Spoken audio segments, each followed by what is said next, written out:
أيها الإخوان اصبروا الناس القريب. يعني حساسية يعني ولا زعل يعني ولا سحلية عدت من على رقبتك وانت نايم؟ لا إله إلا الله. ما تاكلش سمك ولا بيض ولا يهمك. أنا أعرف واحد كان برع دلوقتي ما شاء الله كويس أوي أوي أوي.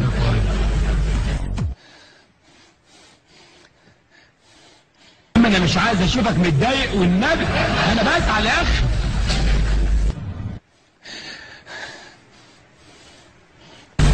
اتكل على الله واشتغل رقاصة يلا. وضح إجابتك وخليها محددة. طيب بإذن الله اصبروا وشدوا يدكم مع بعضكم. هو في بينا وبين بعض قواضي يا صاحبي؟ احنا أكتر من السمن على البتنجان الأسود يعني. سنتحدى هم حتى يحقق الله النصر.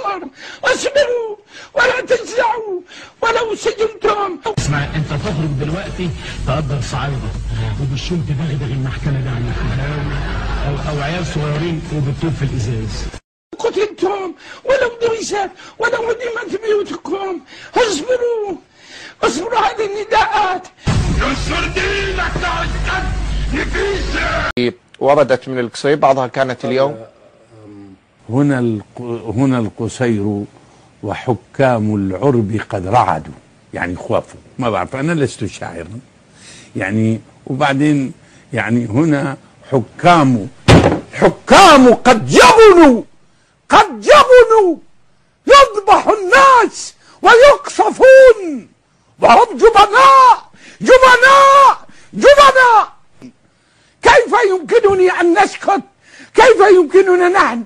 كيف نسكت وإخواننا اليوم في خان شيخون؟ وفي اليوم أخبرت عنها، لكن مصيبتنا في القصير مصيبة كبيرة. وسمعتم كيف يكون التذبيح اليوم في درعا وفي الغوطة وفي التهديم والذبح. طيب أنا أخي جهاد يقولون لا تغضب، ولكن أنا أعلم. يقول حزب الشيطان نحن نعمل وأنت تصرخ، لأن يعلم هذا تماما. يقول نحن نعمل. وافقتنا أمريكا وطلبت منا ذلك. أمريكا قالت اكسر شوكة الجيش الحر. سنتكلم عن هذا بعد قليل إن شاء الله. أنتم السبب، سكوتكم السبب، وإذا كانت هناك ستكون فتن فأنتم السبب. ولن أسكت، ولا يحلم أحد أني سأسكت إلا بحالة واحدة. لكن روحي بإذن الله إن قتلت فسوف يبقى صوتي لن يسكت. إلى متى هذا؟ افرضوهم غنم.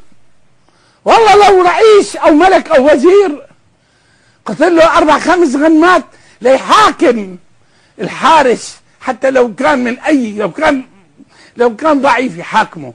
يقول كيف ذبحت الغنم؟ غنم حتى أصبح الشعب السوري غنما. معنى ذلك أنتم راضين.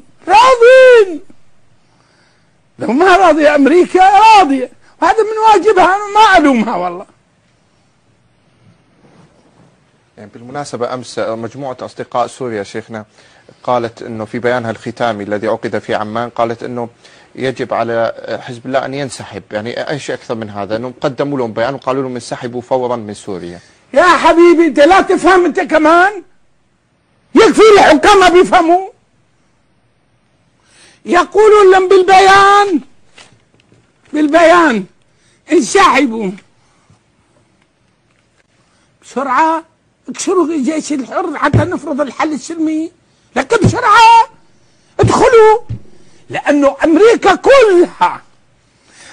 كلها عاجزة.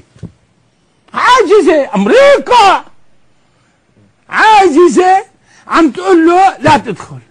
هذه اتفاقات سرية، مقابل كذا افعل كذا، مقابل كذا افعل كذا. هذا هو. يقولوا حبر. هذول اللي اجتمعوا، هذا حبر طراطير. هذا حبر لا بيحل ولا بيربط. هذا حبر بدون ايه. مين بده ينفذ؟ يرفع سماعة يقول لهم بسرعة. انت تتصور حزب الله يتجاوز الحدود متحدي الدول الغربية ويصل إلى اي نعم، وإسرائيل خايفة منه ترجف. لما سمعت انه بده يتحرك ابرق برقية، حسن بعطيك سر، ابرق برقية لأوباما قال له بقطع لسانك اذا بتتدخل. امريكا مثل الطرطور، والله لو كان فقر كان طلع منه شيء. ها وابرق برقية لنتنياهو، لا بنيامين ايه، قال له شوف والله ما ترفع بندقية لأمسح تل أبيب. رجفوا منه كله طبعا، والله ما رجف منه إلا نقط نقط نقط نقط نقط، رجفوا منه أو أنهم موافقون. الآن يتدخل هذا التدخل السافر. إيش معنى ذا؟